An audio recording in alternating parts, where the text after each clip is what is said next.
যত্ন করে সাধন করতে হবে। সেই যত্নটা কিভাবে করতে হবে কয়েকটি উদাহরণ এখানে দিচ্ছেন। বলছেন, প্রথম উদাহরণ দেবেন ওই বৈদিক যুগের যে সমস্ত যাগযজ্ঞাদি হতো, সেই যাগযজ্ঞাদির যে অগ্নি প্রজ্বলন হতো, সেই আগুন জ্বালানো কিন্তু এই প্রদীপ থেকে কাঠি দিয়ে আগুন নিয়ে এরকম করে করা হতো না, করা হতো দুটো। এখনো কোথাও কোথাও আছে, সাউথ ইন্ডিয়ায় কোথাও কোথাও আছে, আমাদের এই পাশেও হয়তো খুব রেয়ার এক দুই জায়গায় হতে পারে। ওই দুটো শুকনো কাঠ, খুব শুকনো, তার বিশেষ ধর খদির কাঠ হতে হবে। এই দুটো কাঠ, উপরের কাঠটাকে বলা হয় উত্তরারণী আর নিচের কাঠটাকে বলা হয় অধরারণী। ওই দুটোকে এরকম ভাবে ঘষতে হবে। ওর একটা কল মতো করা আছে দড়ি দিয়ে বেঁধে, ওটাকে এরম এরম করে টানলে ওই দুটো এরম হবে। আর আরেকদিকে একটা কাঁসার পাত্রে খানিকটা তুলো রেখে দেওয়া হতো, ওই ঘষলেই স্পার্ক হবে, স্পার্ক গিয়ে তুলোতে লাগবে, দপ করে আগুন জ্বলে উঠবে। ওই আগুন নিয়ে গিয়ে ওই আগুনে যজ্ঞ সম্পাদন করতে হবে। ওই আগুনটাকে ওই একবার ওই রকম জ্বলে গেলে অগ্নিহোত্রী ব্রাহ্মণ ওই আগুন বংশানুক্রমে রক্ষিত হবে। আমাদের যেমন দুর্গাপুজোর সময় আমরা করি না, এই সন্ধেবেলায় যখন অধিবাস হয় তখন ওই যে দীপ দান করা হচ্ছে, সেই তার মন্ত্র আছে। দীপ দান করে সেই দীপটাকে নিয়ে গিয়ে আবার ওই একটা বড় হাঁড়িতে হাফ ধান ভর্তি করে দেয়া থাকে, তার ভেতরে একটা বড় প্রদীপ থাকে, অনেক মোটা শিখা, ওইটাকে ধরিয়ে দেওয়া হয়। এবং যতদিন দুর্গাপুজো চলবে ওই বারবার দেখা, তেল দিতে হয়, শিখাটাকে একটু উস্কে দিতে হয়, ওটাকে জাগ প্রদীপ বলে। জাগরি প্রদীপ, জাগ প্রদীপ মানে, হ্যাঁ জাগ প্রদীপ মানে ওইটি যেন কোনোভাবে নিভে না যায়। ওটা যদি নিভে যায় ওটা খুব অমঙ্গলের লক্ষণ বলে মনে করা হয়, সূচক। যতক্ষণ এ চলবে সেই দশমী পর্যন্ত এই প্রদীপ জ্বলবে। এমনকি ওটাকে কখনো নেভানোও হয় না, করা হয় দশমীর দিনে প্রতিমাকে মণ্ডপ থেকে নামিয়ে নেওয়া হলো, ওই প্রদীপটাকে বার করে তুলে একদম এর উপর, কোথাও সব জায়গায় হয় না, কোথাও কোথাও ওইটাকে ওই মায়ের জায়গায় রাখা হয়। ও ধীরে ধীরে ধীরে ধীরে তেল শেষ হয়ে গেলে নিজেই ধীরে ধীরে নেভে যাবে। ওটাকে ওই ফুঁ দিয়ে বা হাওয়া করে জোর করে নেভানো যাবে না। হ্যাঁ, ওই ওই ওই ওই একই জাগ প্রদীপ। কিন্তু ওই জাগ প্রদীপ যে জ্বালা, সেই জ্বালাটা কখনো ওই দেশলাইটের, এখন আমরা কোনো উপায় নেই এরকম করি, লাইটার দিয়ে বলে যে দুটো পাথরের সংঘর্ষে ওটাকে করতে হবে, লাইটার দিয়ে জ্বালছি। লাইটারে তো দুটো পাথর থাকে। কিন্তু আগেকার দিনে করা হতো উত্তরারণী এবং অধরারণীর সাহায্যে ওটাকে জ্বালা হতো। এখানে সেই কথাটা বলছেন উত্তরারণী এবং অধরারণীর মধ্য দিয়ে যে অগ্নি প্রজ্বলিত হয়েছেন, সেই অগ্নিকে খুব কেয়ারফুলি মেনটেন করতে হবে, ওটাকে জাগিয়ে রাখতে হবে। তার জন্য আমারকে অপ্রমাদগ্রস্ত হতে হবে, প্রমাদশীল হলে হবে না, প্রমত্ত হলে হবে না, চঞ্চল হলে হবে না, অচঞ্চল হয়ে ওটাকে খুব কেয়ারফুলি যত্ন করে জ্বালিয়ে রাখতে হবে। তারপর যখন মায়ের এতে সন্তান এসেছে, সেই গর্ভিণীকে তখন খাওয়া দাওয়ার ব্যাপারে খুব সচেতন থাকতে হবে, যাতে কারণ তার সন্তানের যেন কোনোভাবে ক্ষতি না হয়। একদম শুদ্ধ অন্নপানাদির সাহায্যে সেই গর্ভ রক্ষা করতে হবে। সেখানেও চঞ্চল হলে হবে না, অপ্রমাদগ্রস্ত হয়ে সেই গর্ভ রক্ষা করতে হবে। ওখানে যেমন কেয়ার দরকার, এই উত্তরারণী অধরারণীর সাহায্যে সৃষ্ট অগ্নিকে রক্ষা করার ব্যাপারে যেরকম আমাকে কেয়ারফুল হতে হবে, ওই একই রকমের অপ্রমাদগ্রস্ত হয়ে এই প্রত্যকাত্মার চিন্তায় নিজেকে নিযুক্ত রাখতে হবে। এই দুটো উদাহরণ দেওয়া হবে যে কিভাবে আমাকে অপ্রমত্ত থাকতে হবে, অচঞ্চল থাকতে হবে। দুটো উদাহরণ দেওয়া হলো। এবারে সেই মন্ত্র আসছে।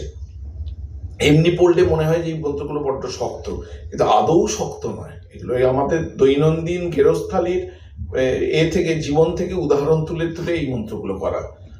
অরণ্য নিহিত জাত বেদা গর্ভৈব সুভৃত গর্ভিণীভি দিবে দিব ইড্যো জাগ্রবদ্ভিঃ হবিষ্মদ্ভির মনুষ্যেভিরগ্নিঃ এতদ্ বৈ তত অরণ্যো নিহিত জাতবেদা গর্ভৈব সুহৃত গর্ভিণীভিঃ দিবে দিব ইড্যো জাগ্রবদ্ভিঃ হবিষ্মদ্ভির মনুষ্যেভিরগ্নিঃ এতদ্ বৈ তত গর্ভিণীভিঃ সুহৃত গর্ভৈব, মানে গর্ভিণী মানে হচ্ছে মা, গর্ভবতী মা।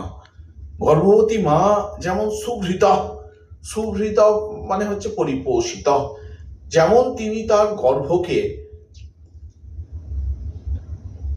শুদ্ধ অন্নপানাদির দ্বারা পরিপোষণ করেন। গর্ভৈব মানে উদরস্থিত সন্তানের মতো ইব, যেমন তিনি পরিপোষণ করেন, সেই সময় অচঞ্চল হয়ে খুব কেয়ার নিয়ে জাগরিত থেকে সতর্ক থেকে তিনি তার সন্তানের পরিচর্যা করেন, গর্ভস্থিত সন্তানের পরিচর্যা করেন। অরণ্য নিহিত জাত বেদা অগ্নি, যেমন অরণ্য মানে হচ্ছে যে অরণ্যস্থিত, এখানে অরণ্য মানে জঙ্গল নয়, এখানে অরণ্য মানে উত্তরারণ্যী এবং অধরারণ্যী, এই দুটি কাঠের মধ্যস্থিত যে অগ্নি, উত্তরারণ্যী এবং অধরারণ্যীর মধ্যস্থিত যে অগ্নি। নিহিত মানে এখানে অগ্নি রয়েছেন, কাঠে অগ্নি রয়েছে, সেই অগ্নিকে নিষ্কাশন করে বের করে আনতে হবে ঘর্ষণের সাহায্যে, এবং সেই অগ্নিকে খুব সতর্কতার সঙ্গে ধরতে হবে, রিসিভ করতে হবে, এবং সেটাকে মেনটেন করতে হবে, টিকিয়ে রাখতে হবে। এই অগ্নির নাম হচ্ছে জাতবেদা।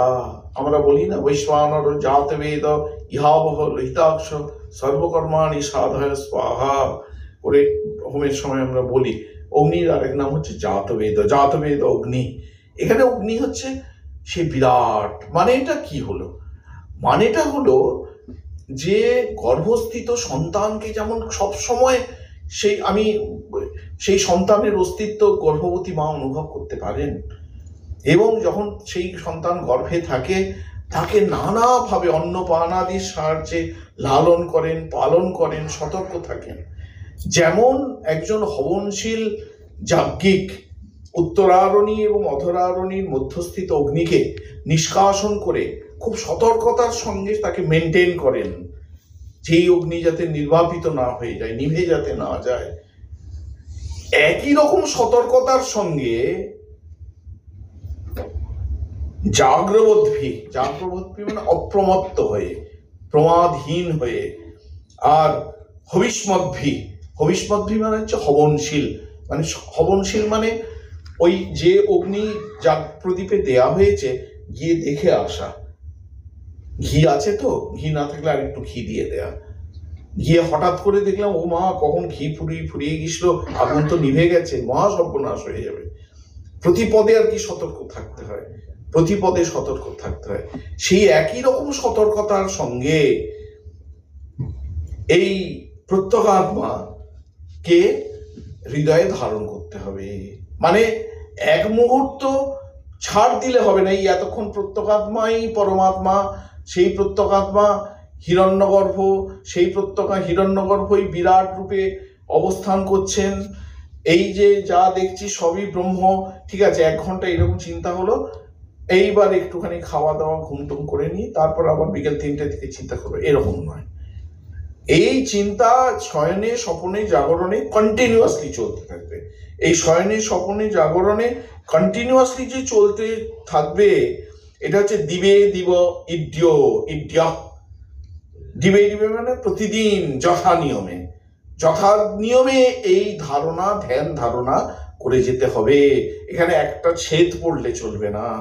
এই প্রত্যগাত্মার চিন্তায় এতটুকু বিস্মরণ যেন না আসে, সে বিস্মরণ যাতে না আসে এইটি বলবার জন্য গর্ভবতী মা এবং উত্তরারণ্যী এবং অধরারণ্যীর মধ্যস্থিত অগ্নি, তার প্রসঙ্গ এখানে নিয়ে এলেন।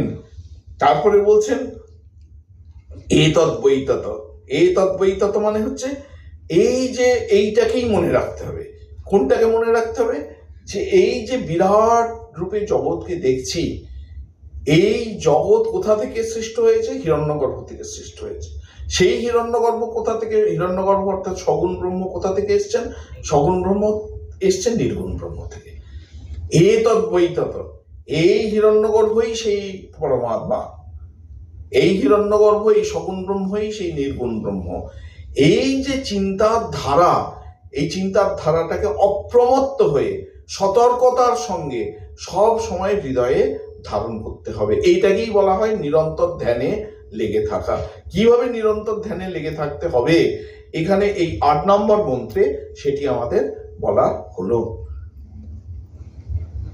এবার বলছেন যে যিনি এই সগুণ ব্রহ্মকে দেখেননি, হিরণ্যগর্ভকে দেখেন, তিনি বস্তুত নির্গুণ ব্রহ্মকেই দেখেন। কেন? তিনি জানেন এই যে সগুণ ব্রহ্ম বা হিরণ্যগর্ভ, ইনি হচ্ছেন নির্গুণ ব্রহ্ম অর্থাৎ পরমাত্মার সত্তায় সত্তাবান। এই নির্গুণ ব্রহ্ম হচ্ছেন পরমাত্মার সত্তায় সত্তাবান। আমি যখন মাটির কলসিকে দেখি, বস্তুত আমি মাটিকেই দেখি, মাটির তালকেই দেখি। মাটির কলসি হচ্ছে সগুণ ব্রহ্ম আর মাটির থাল হচ্ছে নির্গুণ ব্রহ্ম। মাটির কলসিকে যখন দেখি আমি তখন বস্তুত মাটির তালকেই দেখি। এইটি হচ্ছে এইটি মনে রাখতে হবে, অর্থাৎ মাটি, আমি মাটিকে দেখছি। যিনি এটা সবচেয়ে আমার খুব মজা লাগে এই উদাহরণটা দিতে, যে এই ডায়াবেটিসের পেশেন্টরা, সুগার পেশেন্টরা যখন যে কোনো মিষ্টি, আপনি তাকে যা, এখনকার দিনে তো মিষ্টির ইন্ডাস্ট্রি যে কি অভূতপূর্ব উন্নতি করেছে, কত রকমের মিষ্টি, সে যাই নাম দিন না কেন, তিনি যখন একজন সুগার পেশেন্ট, ডায়াবেটিস পেশেন্ট দেখেন, সেটাকে চিনির তাল হিসেবেই দেখেন, তিনি চিনির তাল হিসেবেই দেখেন। সেরকম এবার বলা হচ্ছে যে এই যিনি সগুণ ব্রহ্মকে দেখেন সাধক, তিনি যদি এটা মনে রাখতে পারেন যে এই সগুণ ব্রহ্ম সেই নির্গুণ ব্রহ্ম পরমাত্মা থেকে উদ্গত। সগুণ ব্রহ্ম মানে মাটির কলসি আর নির্গুণ ব্রহ্ম মানে মাটির তাল। তার মানে মাটির কলসিকে দেখা মানে মাটির তালকেই দেখা। তেমন যিনি সগুণ ব্রহ্মকে দেখেন, তিনি যদি এটা মনে করে রাখতে পারেন, তাহলে তিনি বস্তুত নির্গুণ ব্রহ্মকেই দেখছেন। অর্থাৎ নির্গুণ ব্রহ্মের ওপর ধ্যান করবার যে ফল, জীবন মুক্তি, তিনি সেইটিই প্রাপ্ত হবেন। হিরণ্যগর্ভের উপাসনা করলেও যদি তিনি এটা মনে রাখতে পারেন যে এই হিরণ্যগর্ভ সেই নির্গুণ ব্রহ্ম পরমাত্মা প্রত্যগাত্মার সত্তায় সত্তাবান, তাহলে তিনি জীবন মুক্তির অবস্থা লাভ করবেন। এবার সেটি বলা হচ্ছে, যতশ্চোদেতি সূর্যোস্তম যত্র চ গচ্ছতি তং দেবা সর্বে অর্পিতাঃ তদু নাত্যেতি কশ্চন এতদ্বৈতত। যতশ্চোদেতি সূর্যোস্তম যত্র চ গচ্ছতি তং দেবাঃ সর্বে অর্পিতাঃ তদু নাত্যেতি কশ্চন এতদ্বৈতত। যতঃ সূর্য উদেতি, যতঃ মানে যেখান থেকে, যেখান থেকে মানে কোনখান থেকে? হিরণ্যগর্ভ থেকে, সগুণ ব্রহ্ম থেকে। যতঃ কে সূর্য উদেতি, যেখান থেকে সূর্য উদিত হয়, হিরণ্যগর্ভ থেকে, যে হিরণ্যগর্ভ থেকে সূর্য উদিত হয়। এখানে সূর্য মানে সূর্য উপলক্ষিত সমস্ত স্থূল জগৎকে বুঝিয়ে দেয়া হলো। সূর্য মানে শুধু সূর্য নয়, সূর্যকে উপলক্ষ করে সমস্ত স্থূল জগৎকে বুঝিয়ে দেওয়া হলো। কেন? কারণ সূর্যের অস্তিত্ব ব্যতীত স্থূল জগতের অস্তিত্ব সম্ভব নয়।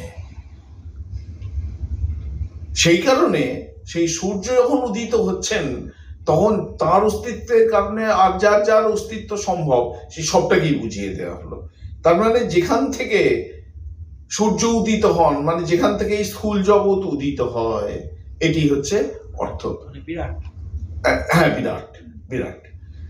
যত সূর্য উদেতি চ যত্র অস্তম গচ্ছতি, এবং যেখানে দিনের শেষে লয় পায়। এখানে কিন্তু একটা কথা, এটা কিন্তু বাহ্যিকভাবে বলা হচ্ছে যেখান থেকে সূর্য অর্থাৎ সূর্য উপলক্ষিত বিরাট অর্থাৎ এই জগৎ উৎপন্ন হয় এবং দিনের শেষে যেখানে লয় পায়। কোথায় লয় পায়? কোথা থেকে উদিত হয়? এই প্রত্যগাত্মা থেকে, পরমাত্মা থেকে। জগৎ ওঠে না, জগৎ লয়ও পায় না। মানে এইটা জগতের কথার থেকেও বলা হচ্ছে, ভোরবেলা আমার ঘুম ভাঙছে, আস্তে আস্তে চোখ, সেই যে আপনি কম্পিউটার চালু করলে দেখবেন একসঙ্গেই দুম করে আপনি মানে কাজ করতে, কম্পিউটার সুইচটা অন করেই টাইপ করতে শুরু করে দিতে হবে। আপনার তাড়া আছে, একটা চিঠি পাঠাতে হবে, ইম্পর্টেন্ট চিঠি, অন করে দিয়ে এখন টাইপ কোনোদিন হবে না, ওয়েট করতে হবে। আস্তে আস্তে জগৎ সৃষ্টি হবে, একটা একটা করে আইকন ফুটে উঠতে থাকবে। সেরকম ভোরবেলা আমরা যখন ঘুম থেকে উঠি, আগে সুষুপ্তিতে ছিলাম, সেখান থেকে হিরণ্যগর্ভের অবস্থায় এসেছি, মানে স্বপ্নটা হচ্ছে হিরণ্যগর্ভ। সেই স্বপ্ন থেকে আস্তে আস্তে চোখ মেলেছি, চোখ মেলার পর একটা একটা করে আইকন ফুটে উঠেছে। ও আজকে শুক্রবার, ও আজকে বিকেলবেলায় কঠোপনিষদ ক্লাস আছে, আজকে এই কাজগুলো করতে হবে, একটা একটা করে আইকন ফুটতে থাকে, জগৎ সৃষ্টি হচ্ছে। আবার দিনের শেষে যখন ওই সব করে লাইট টাইট অফ করে শুয়ে পড়বো, একটা একটা করে আইকন ড্রপ করতে থাকবে, একটা একটা করে আইকন ড্রপ করতে থাকবে কম্পিউটারের, সব লয় পেয়ে যাবে। কোথায় লয় পেয়ে যাবে? প্রথমে গিয়ে হিরণ্যগর্ভে লয় পাবে স্বপ্নে, সেই স্বপ্ন থেকে সুষুপ্তিতে পরমাত্মায় লয় পাবে। এই হচ্ছে জগৎ সৃষ্টি। বস্তুত এখানে জগৎ সৃষ্টির কথা, বিরাটের কথা বললেও বস্তু এই সবটাই হচ্ছে আমাদের এই মাইক্রোকসমে হচ্ছে, সূক্ষ্ম এতে হচ্ছে জগৎ। আমি যদি চোখ বুঝে একদম সুষুপ্তিতে থাকি, তখন আমি এটা বলতে পারবো না। আমি ঘুমিয়ে থাকতে পারি, কিন্তু অন্যে তো দেখেছে জগৎ ছিল। আমি যদি নেই, তো অন্যের অস্তিত্ব আসে কোত্থেকে? আমার অস্তিত্ব নেই তো কারোর অস্তিত্ব নেই, আমার অস্তিত্ব অন্যের অস্তিত্ব। এইভাবে জগৎকে আমাদের, তার মানে জগৎটা বস্তুত আমারই সৃষ্টি, জগৎটা বস্তুত আমারই সৃষ্টি।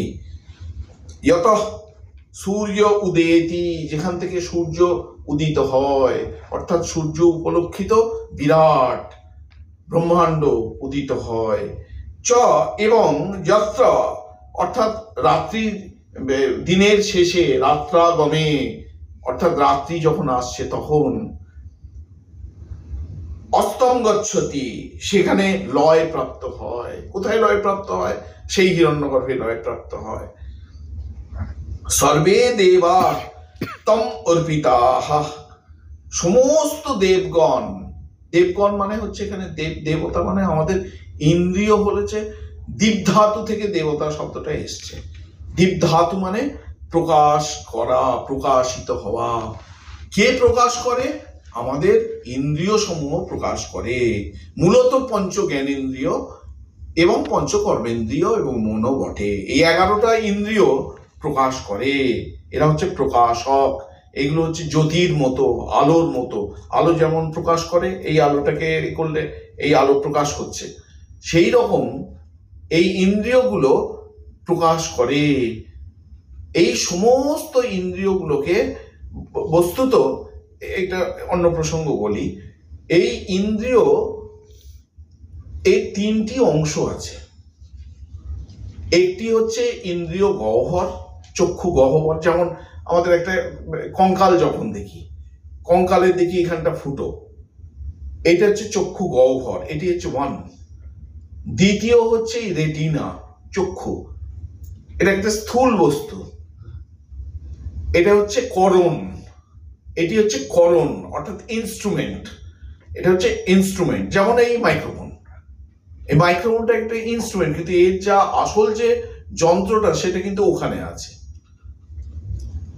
তার মানে ইন্দ্রিয়ের ক্ষেত্র একটি আছে ইন্দ্রিয় বিবর, দ্বিতীয় হচ্ছে ইন্দ্রিয় অর্থাৎ চক্ষুর ক্ষেত্রে রেটিনা, প্রত্যেক ইন্দ্রিয়ের ক্ষেত্রেই একই রকম। তৃতীয় হচ্ছে এই ইন্দ্রিয়কে চালানোর জন্য এর একটা প্রিসাইডিং দেবতা আছে, প্রিসাইডিং ডিটি আছে, অধিদেবতা বলা হয়। সেই দেবতাই হচ্ছে মূলত, কিন্তু আমরা যখন শাস্ত্রীয় ভাষায় কথা বলি তখন কিন্তু, এমনি যখন ব্যবহারিক ভাবে কথা বলি তখন এই করণটাকে, যন্ত্রটাকে আমি ইন্দ্রিয় বলে বলছি, কিন্তু যন্ত্রটাও ইন্দ্রিয় নয়। যন্ত্রটা ইন্দ্রিয় যদি হতো, তাহলে একজন অন্ধর মানুষ রাত্রে ঘুমিয়ে সকালবেলা কি করে এরকম বলে, আজকে আমি আমার মামাকে দেখলাম, আজকে আমি দেখলাম একটা লাল রঙের আসনকে আমাকে দিয়ে গেল, ঠাকুরকে একটা লাল ফুল দিলাম। অন্ধ মানুষ তাহলে এসব কথা বলে কি করে? তার মানে করণটাই ইন্দ্রিয় নয়, করণের যিনি অধিষ্ঠাত্রী দেবতা তিনি হচ্ছেন বস্তুত ইন্দ্রিয়। আমরা যখন শাস্ত্রে ইন্দ্রিয়ের কথা বলি, এই দেবতার কথা কিন্তু আসলে বলা হয়। যেমন কয়েকটা উদাহরণ দিই, ঐতিহ্য উপনিষদে আছে। চক্ষুর অধিদেবতা হচ্ছেন সূর্য, কর্ণের অধিদেবতা হচ্ছেন বায়ু, বায়ু বা আকাশ, কেউ কেউ বলেন বায়ু, কেউ কেউ বলেন আকাশ। নাসিকা না, কর্ণের অধিদেবতা হচ্ছেন আকাশ, নাসিকার অধিদেবতা হচ্ছেন প্রাণ, জিহ্বার অধিদেবতা হচ্ছেন অপ, জল। এইরকম সব, এই যে আমরা দশদিকপালের এই পূজা করি না, যে কোনো পূজায় ইন্দ্রাদি দশদিকপালের পূজা করা হয়। দিকপাল মানে হচ্ছে এই ইন্দ্রিয়ের অধিদেবতাগণ, দেবতা মানে হচ্ছে ইন্দ্রিয়ের অধিদেবতা। বলছেন তং দেবা সর্বে অর্পিতা, সমস্ত দেব দেবতারা সেই হিরণ্যগর্ভে অর্পিত আছেন। অর্থাৎ হিরণ্যগর্ভই হচ্ছেন সেই সকল দেবতা, যে দেবতারা হচ্ছেন এই জ্ঞানেন্দ্রিয় কর্মেন্দ্রিয়ের অধিদেবতা, তার আদি অধিষ্ঠান। অর্থাৎ হিরণ্যগর্ভ থেকেই এই দেবতাদের সৃষ্টি হয়েছে, হিরণ্যগর্ভ থেকেই সেই দেবতাদের সৃষ্টি হয়েছে। মানে হিরণ্যগর্ভ এক কথায় বলতে গেলে আমাদের সমস্ত ইন্দ্রিয়ের সমষ্টি। হিরণ্যগর্ভ হচ্ছে আমাদের সমস্ত ইন্দ্রিয়ের সমষ্টি। এতদ্ বৈ সর্বে অর্পিতাঃ এতদ্ বৈ তত, বলছেন এই হিরণ্যগর্ভকে এতদ্ বৈ তত মানে হচ্ছে এই ইনি তিনি, এই ইনি তিনি মানে হচ্ছে এই হিরণ্যগর্ভই হচ্ছেন পরমাত্মা, প্রত্যগাত্মা। যদি আমি মনে করি এই হিরণ্যগর্ভ সেই প্রত্যগাত্মার সত্তায় সত্তাবান, তাহলে হিরণ্যগর্ভকে দেখলে প্রত্যগাত্মাকেই দেখা হয়।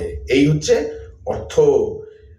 তৎ উ ন অত্যেতি, তৎ উ কশ্চন ন অত্যেতি, সেই প্রত্যগাত্মাকে, পরব্রহ্মকে, নির্গুণ ব্রহ্মকে কেউ অতিক্রম করে যেতে পারে না। কেউ অতিক্রম করে যেতে পারে না মানে এটা কি? কেউ অতিক্রম করে যেতে পারে না মানে এর পরে আর চিন্তনীয় কোনো বিষয় নেই, এর পরে আর চিন্তন, পরমাত্মার পর প্রত্যগাত্মার অনুভূতি লাভের পর কারোর এই অসন্তুষ্টি থাকবে না, না আর একটু আধ্যাত্মিক জগতে জানতে পারলে হতো, হ্যাঁ, আর তাকে জানার পর আর কেউ জানার বাকি থাকে না।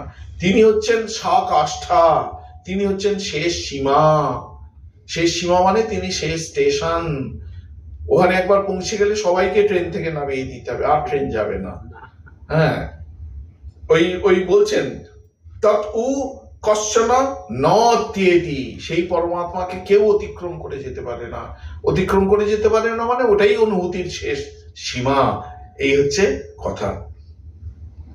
এই একই কথা আবার বলা হচ্ছে যদেবেহ তদমূত্র যদমূত্র তদন্মিহ মৃত্যু সমৃত্যুমাপ্নোতি জয়হ নানেব পশ্যতি। খুব ভয়ঙ্কর একটা কথা বললেন। বললেন এই যে প্রত্যগাত্মা পরমাত্মা, যে প্রত্যগাত্মা পরমাত্মার সত্তায় হিরণ্যগর্ভ সত্তাবান, যে হিরণ্যগর্ভ থেকে বিরাট উদ্গত, যে হিরণ্যগর্ভ থেকে বিরাট, অর্থাৎ আমরা সব জীবকুল প্রাণীকুল সব উদ্গত, আমরা যদি ওই যে পরমাত্মা থেকে এই সবকিছু সৃষ্টি হয়েছে, যা কিছু আবির্ভূত হয়েছে, ওই পরমাত্মাকে যদি ধারণা না করতে পারি, যদি তাকে দর্শন করতে না পারি, এই জীবনেই উপলব্ধি না করতে পারি, শুধু নানা জিনিস ধরেই আমি ইহ নানা ইব পশ্যতি, এই জগতে সব নানা জগৎ, এটার সঙ্গে এটার তফাৎ আছে, এটার সঙ্গে এটার তফাৎ আছে, এটা উত্তর মেরু ওটা দক্ষিণ মেরু, এটা কাক এটা গরু, এটা হাতি ওটা ঘোড়া, এটা সাদা মানুষ ওটা কালো মানুষ। আমি যদি এই সাদা মানুষ কালো মানুষ তার মানে কি দেখবো না? দেখবো, কিন্তু আমাকে সচেতন থাকতে হবে সব সৃষ্টি এক জায়গা থেকে। এবং সকলের অন্তঃস্থিত যে সত্তা সেটা একটিই সত্তা, সেটা তফাৎ কিছু নেই। এইটি যদি না দেখতে পাওয়া যায় তাহলে কি হবে? মৃত্যু সমৃত্যু আপনতি, সে একটা মৃত্যু থেকে আর একটা মৃত্যু থেকে সে টপকে টপকে যেতে থাকে, অর্থাৎ জন্ম মৃত্যুর চক্রে তাকে বারবার ঘুরতে হবে। জন্ম একত্বের দর্শন করতেই হবে, একত্বের দর্শন করতেই হবে। যে এক সত্তা থেকে এই বহুর উৎপত্তি হয়েছে, সেই এককে যতক্ষণ না পর্যন্ত উপলব্ধি করা যাচ্ছে ততক্ষণ নিস্তার লাভের আর নাহিরে উপায়, নিস্তার লাভের আর কোনো এই উপায় নেই। মৃত্যু থেকে এক মৃত্যু থেকে আরেক মৃত্যু, জন্ম মৃত্যুর চক্রে বারবার ঘুরতে হবে। यदेवेह तदमुत्र यदमुत्र तदन्विह मृत्योः समृत्युम् आप्नोति यह्य नानेव पश्यति य एव यत् एव इह, যিনি যত এব মানে যিনি, যে আত্মচৈতন্য, যে পরমাত্মা, ইহ যে পরমাত্মা এখানে, ইহ ইহ মানে এখানে এই সংসারে, যে পরমাত্মা এখানে এই সংসারে সংসার ধর্ম বিশিষ্ট হয়ে বিরাজ করছেন, পরমাত্মাই সংসার ধর্ম বিশিষ্ট হয়ে নানা রূপে গাছপালা পশু পাখি ইত্যাদি রূপে বিরাজ করছেন। জয় ইহ, এই জয় ইহ ছোট্ট দুটো শব্দ বলে এটাকে বুঝিয়ে দেওয়া হলো। সেই পরমাত্মাই বিরাজ করছেন নানা রূপে, জীব জগৎ রূপে, প্রাণী জগৎ রূপে। তৎ অমূত্র, তিনি বস্তুত, তার মানে তিনি এই জীব রূপে অবস্থান করলেও বস্তুত তিনি অমূত্র। অমূত্র মানে সেখানে, সেখানে মানে কি? উপাধি রহিত। বস্তুত তিনি কিন্তু সর্বসংসার ও ধর্ম বিক্রিয়া বর্জিত। যে পরমাত্মা এই সংসার রূপে বিরাজ করছেন, তার স্বস্বরূপে তিনি কিন্তু সর্বসংসার ও ধর্ম বর্জিত, সংসার ও বিক্রিয়া বর্জিত। যদেবেহ তদমূত্র, আবার যৎ অমূত্র তৎ অনু ইহ বলছেন। আবার এই একই কথা বলা হলো, মানে যিনি পরমাত্মা তিনি এখানে জীব জগৎ রয়েছেন। আবার যৎ অমূত্র, এই একই কথা বলা হচ্ছে, যিনি স্বস্বরূপ, অমূত্র মানে হচ্ছে সেখানে, অমূত্র মানে সেখানে, অর্থাৎ যিনি সেই স্বস্বরূপস্থিত ব্রহ্ম, তিনি তৎ অনু ইহ, তিনি এখানে আবার নানা রূপে বিরাজ করছেন, জীব রূপে, ব্রহ্মা রূপে, দেবতা রূপে, কীট পতঙ্গ প্রাণী রূপে, বিদ্যুবার করে এটা বলা হলো। তিনি নানা উপাধিযুক্ত হয়ে বিরাজ করছেন। এটা সত্ত্বেও মানে যিনি ওখানে তিনি এখানে, যিনি এখানে তিনি ওখানে, যিনি এখানে তিনি, ওটা ওনার থেকে তফাৎ কিছু নেই, পার্থক্য কিছু নেই, একই সত্তা। বলছেন যহ ইহ নানায়েব পশ্যতি, কিন্তু এটা যিনি দেখতে পারেন না, যিনি এই জগৎটাকে নানা দেখে, তা কি করে হবে? পরমাত্মা তো এক, কিন্তু এই জগৎটাতে দেখছি বহু, প্রাণী জগৎ বহু, জীব জগৎ বহু, জড় জগৎ বহু। যিনি এখানে নানা দর্শন করেন, অর্থাৎ ভিন্নতা দর্শন করেন, বৈচিত্র্য দর্শন করেন। বৈচিত্র্য দর্শনের দোষ কিছু নেই, কিন্তু বৈচিত্র্যের মধ্যে ঐক্যের সন্ধান করতে হবে। যিনি বৈচিত্র্যের মধ্যে ঐক্য, তার মানে কারণ বৈচিত্র্য দর্শন না করলে, এটা আমার মনে পড়ে একজন, আপনারা যারা অনেক দিন থেকে মঠে আসছেন, অন্তত 30-40 বছর, তারা দেখেছেন হয়তো, নির্মুক্তানন্দজি মহারাজ বলে একজন আমাদের সাধু ছিলেন, উপেন মহারাজ। তিনি আরোগ্য ভবনে থাকতেন, মহাপুরুষ মহারাজের চেলা ছিলেন নির্মুক্তানন্দজি। তিনি প্রায় 106-107 বছর বেঁচে ছিলেন, ব্রহ্মজ্ঞ সাধু। তার আমাদের যে কোনো কারণেই হোক একটুখানি আমরা তার কাছে যেতাম, কথা বলতাম, স্নেহ করতেন। আমি আর বিশ্বরূপ মহারাজ, মানে আমাদের সর্বপ্রিয়ানন্দজি, আমরা তো একসঙ্গে সব জয়েন করেছি। তা সেই আমরা দুজন একবার রাজা মহারাজের মন্দিরে গেছি, উনি তখন হুইল চেয়ারে ওখানে চুপচাপ বসে আছেন, আর ওকে আমরা সব ব্রহ্মজ্ঞানী বলে খুব সম্মান করতাম, শ্রদ্ধা করতাম। তো বিশ্বরূপ মহারাজ একটু সাহস করে জিজ্ঞেস করলো যে, আচ্ছা মহারাজ, এই আপনি এই জগৎটাকে কিরকম ভাবে দেখছেন? উনি বললেন, কিরকম? তোমরা যেরকম ভাবে দেখছো আমিও সেরকম ভাবে দেখছি। না ওই গাছ পাখি, আকাশ আপনি দেখতে পাচ্ছেন? হ্যাঁ, দেখতে পাচ্ছি। তখন বিশ্বরূপ মহারাজ বলছে, তাহলে আপনার এই দেখা আর আমাদের দেখা এর পার্থক্য কি? সরাসরি আমিও দাঁড়িয়ে আছি ওখানে, আপনার এই দেখা আর আমাদের দেখার পার্থক্য কি? উনি খানিকক্ষণ চুপ করে থেকে বলছেন যে, কি জানো, এখন একদম পুরো আমার একটা স্থির বুদ্ধি হয়ে গেছে, এই সব নানা বটে, পার্থক্য আছে বটে, সব এক পদার্থে গঠিত, একটাই সত্তা ভিন্ন রূপে প্রকাশিত হচ্ছে। যেমন ঠাকুর মাঝে মাঝে সমাধি থেকে নেমে এসে বলতেন, কথা বলতে পারছেন না, বলছেন মোমের গাছ, মোমের পাখি, মোমের পুতুল, মোমের নদী, মোমের মানুষ। দেখছেন তিনি, মানুষ দেখছেন, পাখি দেখছেন, সবই দেখছেন, কিন্তু একই সত্তায় যে সবকটা গঠিত সেটাও সঙ্গে সঙ্গে দেখছেন। এটা বাচারম্ভনম বিকারো নামধেয়ম মৃত্তিকা ইতি এব সত্যম। ছোট ছেলে বাবার হাত ধরে পুতুলের দোকানে গেছে, মাটির পুতুল, নানা রকমের পুতুল, বাঘ, সিংহ, হাতি, ঘোড়া, কুমির। সে বলছে বাঘ, সিংহ, হাতি, ওটা কুমির, ওই হনুমান। কিন্তু বাবা জানেন আর দোকানি জানে সব হচ্ছে নাম এবং রূপের বিকার মাত্র, মাটি একমাত্র সত্য, সব হচ্ছে মাটি। মানে রূপ আমি দর্শন করতে পারি, কিন্তু সেই রূপের অন্তরালে, নানা রূপের অন্তরালে একটি সত্তা আছে। যেমন আমি বারবার করে বলছি যে সুগারের পেশেন্ট মিষ্টির দোকানে গেলে তাকে যে মিষ্টিই দেখানো হোক না কেন তিনি চিনি দর্শন করবেন, সবই হচ্ছে চিনি, চিনির বিকার মাত্র। সেই রকম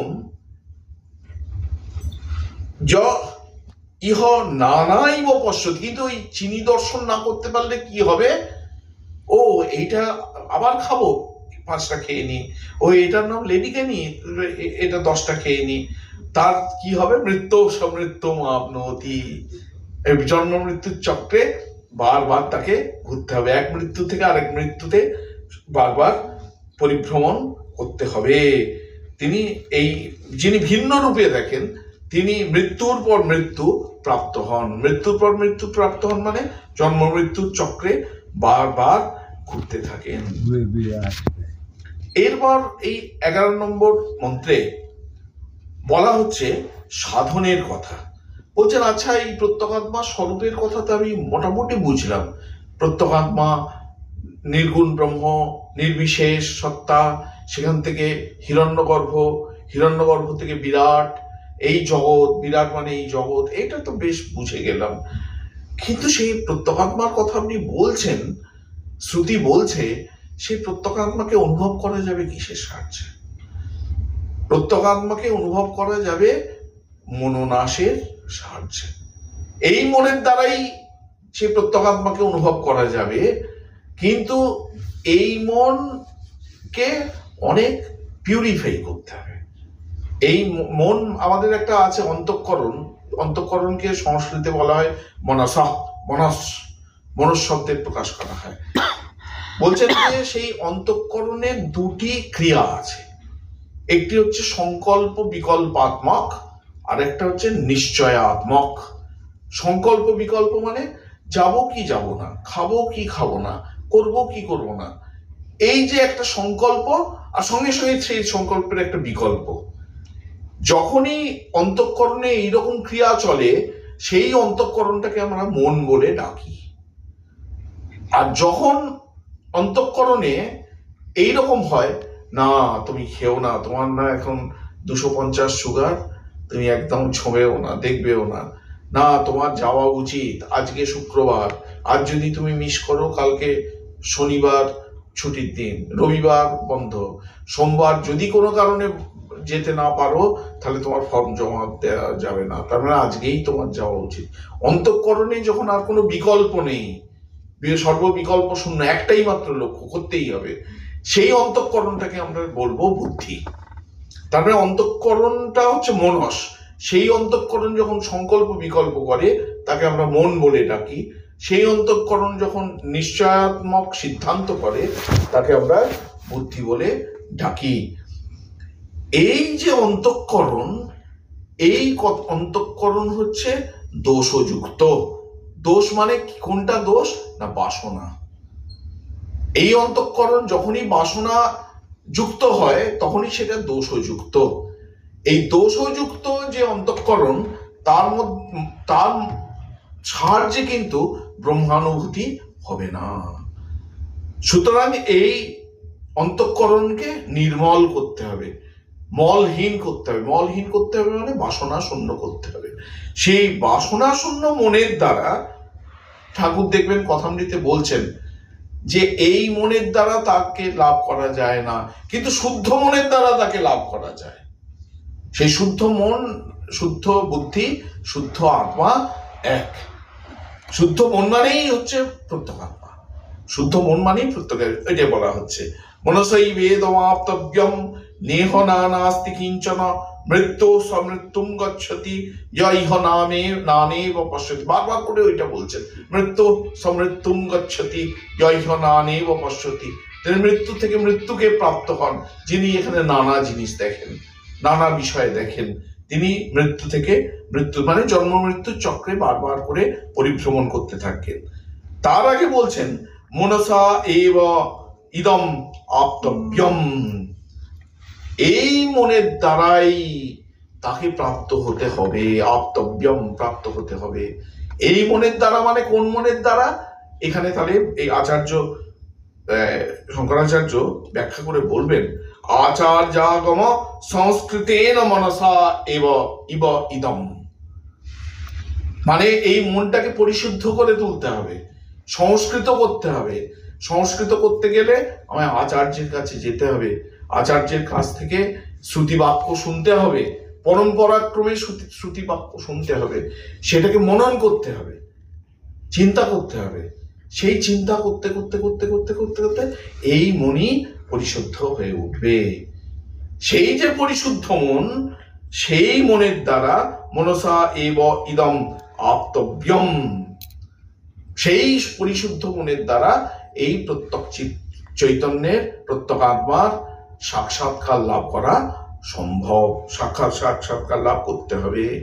ইহ কিঞ্চন নানা ন অস্তি, সেই প্রত্যক্ষ আত্মা, ইহ মানে এখানে, এখানে মানে এই প্রত্যক্ষ চৈতন্যে, এই পরমাত্মায় নানা বলে কিছু নেই। নানা যা কিছু আছে সব আমার মনে আছে।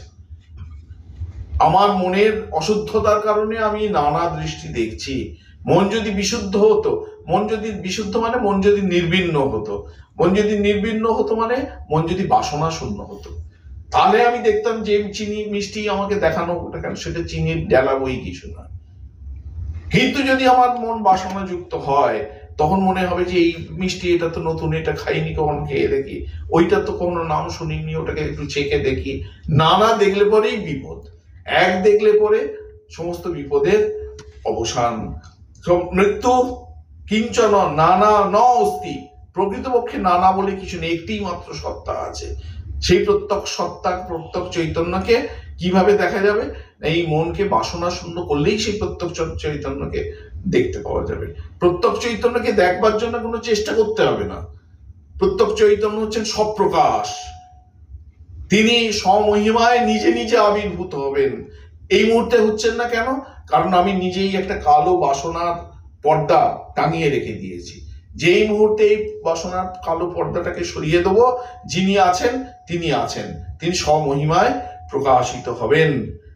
যহ ইহ নানা এব পশ্যতি, কিন্তু যিনি এই নানা দেখেন, আগেই আমরা ব্যাখ্যা করেছি এটা, তিনি কি হয়? মৃত্যু সমৃত্যু আবনতি, তিনি এই এক মৃত্যু থেকে আরেক মৃত্যু পর্যন্ত পরিভ্রমণ করতে থাকেন, অর্থাৎ জন্ম মৃত্যুর চক্রে বারবার তাকে আসতে হয়। ওম নিরঞ্জনম নিত্যম অনন্ত রূপম ভক্তানুকম্পাধৃত বিগ্রহং বৈ ঈশাবতারম পরমেশমিদ্যম তং রামকৃষ্ণম শিরসা নমামহ।